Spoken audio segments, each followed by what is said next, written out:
પ્રતિનિધિ એ એકની એક જગ્યાએ 3-4 વખત ચૂંટાય તો સમજી લેવાનું કે એની કોઈ આડઅસર મતદારોમાં નથી, તો જ ચૂંટે, બાકી છૂટતા નથી. મારા વિધાનસભાની પ્રજાએ મને બીજી વખત આશીર્વાદ આપ્યા છે, એટલે એ ગેરંટી પાડોશમાં તમે તો છો, કાયમ એકાબીજાના હગાવાલા છો. અને ઓલા કહેવાય કે પુત્રના લખન પારણામાં જો અહીંયાથી વાવવાળાનો અવાજ બરોબર ના આવ્યો હોત તો પછી આ કોઈ તમે મને સાંભળવા માટે મારી વાત સાંભળવા માટે પણ ના આવ્યા હોત. પણ તમને બધાને પણ ભરોસો છે. ત્યારે કોઈ ધારાસભ્ય કોઈ વિસ્તારની અંદર ચૂંટાઈ જાય તો એનું કામ એ લોકો વચ્ચે રહેવાનું, લોકોના પ્રશ્નો ઉકેલવાનું, અને વહીવટી તંત્ર નથી કરતું એ કામમાં રસ લઈ અને કે ભાઈ તલાટી તો તમારું આ કામ છે, ટીડીઓ તો આ છે, મામલતદારનું કામ આ છે, પ્રાંત અધિકારીનું આ કામ છે, પોલીસ તંત્રનું કામ આ છે. જ્યાં પ્રજાના પ્રતિનિધિઓ ક્યાંક ને ક્યાંક અન્યાય કરે અથવા ન કરે તો એના માટે કરીને વહીવટી આખી સિસ્ટમ પ્રજાના પૈસે ઉભે કરેલી છે. તલાટીને પગાર કોણ આપે છે? પ્રજાના પૈસે પગાર તલાટીને આપવાનો છે. પીએસઆઈ નો પગાર કોણ આપે છે? પ્રજાના પૈસાનો પગાર એ પીએસઆઈ ને આપવાનો છે. ઘણા પ્રતિનિધિઓ તો એવા ચૂંટાય કે જાણે પોતાનો એક વટ પાડવાને સ્ટેટસ ઉભું કરવા માટે કરીને આખું વહીવટી તંત્ર લઈને કાફલો, જેમ ઓલા વરરાજાનો વરઘોડો નીકળ્યો હોય ને એમ ગામડે ગામડે તલાટીથી કરીને, ટીડીઓથી કરીને, મામલતદારથી કરીને, પોલીસ વાળાને બધાને એ દાઈને બધે ગામડામાં લઈને જાય. એટલે તાલુકા કક્ષાએ બધી ઓફિસો રેડી પડી હોય, બાપડા ગામડામાંથી બધા તલાટી પાસે કે ભાઈ ટીડીઓ પાસે, મામલતદાર પાસે આવ્યા હોય તો ભાઈ કે આ ક્યાં મળશે અમને મામલતદાર, કે ક્યાં મળશે ટીડીઓ? એ તો કે આયા હતા અધ્યક્ષ, એમના ભેગો કાફલો ગામડામાં ગયો છે. એટલે બાપડા આખો દાડો થરાદ બેહી અને લાગીને 5 વાગે પાછા થાય. આ વહીવટી તંત્ર આવું ના હોય.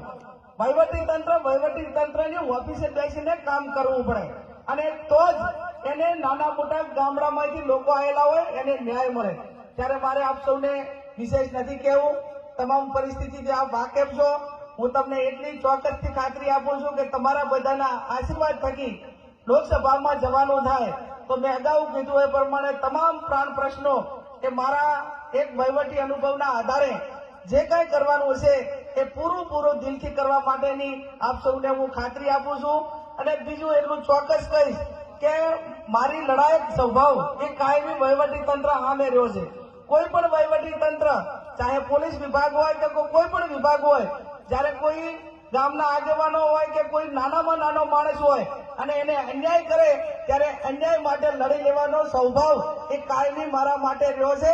અને આવનાર સમયની અંદર પણ એનો એ સ્વભાવ લોકો માટે કરીને મારો લડવા માટેનો રહેશે. આપ સૌ મોટી સંખ્યામાં હાજર છો. 15મી તારીખે ફોર્મ ભરવાનું છે. આમ તો વિધાનસભામાં હું એમ કહું કે મારું 2 વખત મામેરું ભર્યું, પણ આ થરાદ તાલુકાનો ઠાકોર સમાજ હોય કે તઢારે આલમ હોય તો સમાજ માટે આગેવાને શું કરવાનું હોય?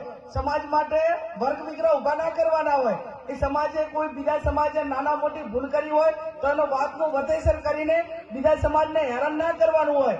મેં આ જેટલા ગામના નામ લીધા એ તમામ ગામોની અંદર હું આવેલી છું. અને ગામમાં આવીને મારું કામ શું હતું કે ભાઈ સમૂહ લગ્નમાં જોડાઓ, ભાઈ વ્યસનમાંથી મુક્ત બનો, ભાઈ શિક્ષણ માટે કરીને ફાળો આપો. અને કોઈ પણ સમાજ, મોટા સમાજો હોય એ સમાજમાં વ્યસન મુક્તિ થશે, શિક્ષિત થશે તો જ એ સમાજો સુધરશે.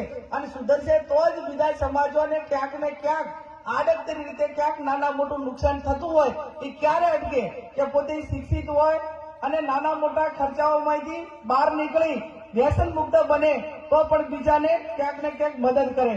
એટલે આપ સૌને મારી 2 હાથ જોડીને વિનંતી છે કે આપણા બધા જ આગેવાનોએ આપણા વચ્ચે કાયમી કામ કર્યું છે. મેં તો જાહેરમાં કીધું હતું કે ભાઈ પરબતભાઈને ટિકિટ આપતા હોય તો અમે કોઈ ઉમેદવાર નથી, અમારે લડવું નથી. અમે બધાએ જે કઈ જાય હશે એ ખીચડીમાં ઢોળાશે, જેટલું થાય એટલું પરબતભાઈના બધા કામ કરશે, પણ કોઈને નડશે તો નહીં. આટલી ગેરંટી તો પાકી હતી. અને એ આપણો સ્વભાવ કાયમી આ બાજુના બધા જ આગેવાનોનો, ભાજપ હોય, કોંગ્રેસ હોય, ચૂંટણા પછી એ હર હંમેશા પોતપોતાનું કામ કરે, એકાબીજાને નડવા માટેનું ક્યારેય કામ કરતા નથી. અને આ તો એક જ ઠેકાણે જે રાણો કે ઉદયપુર એવું કાંક છે ને, શું કે બાપુ? હે એવી કાંક કહેવાય છે ને, કોઈ રાણો કે ઉદયપુર. મારું કરો, મારા હિયારીનું કરો, મારા પટ્ટાવાળાનું કરો, અને હું જે કરું એ ધાચું, તમે એટલે કાંઈ નહીં. એટલે આ બનાસકાંઠાની અસ્મિતા માટેની લડાઈ છે. બધું બહાર ના આવી અને આપણા ઉપર દબંગગીરી કરતા હોય અને દાદાગીરી કરતા હોય તો આપણે બે જ દાદાને માના છે કે અમે અમારા હિન્દુ ધર્મની સંસ્કૃતિ પ્રમાણે અમારા દાદા હનુમાન દાદા છે અને ગણપતિ દાદા છે. ત્રીજો કોઈ દાદા થવા માંગતો હોય તો એ દાદાઓને કહેજો કે તમારા મગજમાંથી રહી કાઢી નાખજો. આ ભાવ ખરાબ અને બનાસકાંઠા જુદો છે કે જેને અસ્મિતા માટે કાયમી લડ્યો છે અને આવનાર સમયની પણ આ લોકશાહી ટકાવી રાખવા માટે પૂરી તાકાતથી પૂરી મજબૂતાઈથી લડવાનો છે. ત્યારે આ 15મી તારીખે મોટી સંખ્યામાં ફોર્મ ભરવા માટે આવજો અને 7મી તારીખે જયારે મતદાન છે ત્યારે કોંગ્રેસના પંજાને વોટ આપી, તમારી બેનને વોટ આપી, તમારી દીકરીને વોટ આપી વિજય બનાવજો. તમારું વોટ એળે નહીં જવા દઉં એ ખાતરી સાથે આપ સૌનો ખૂબ ખૂબ હૃદયપૂર્વક આભાર.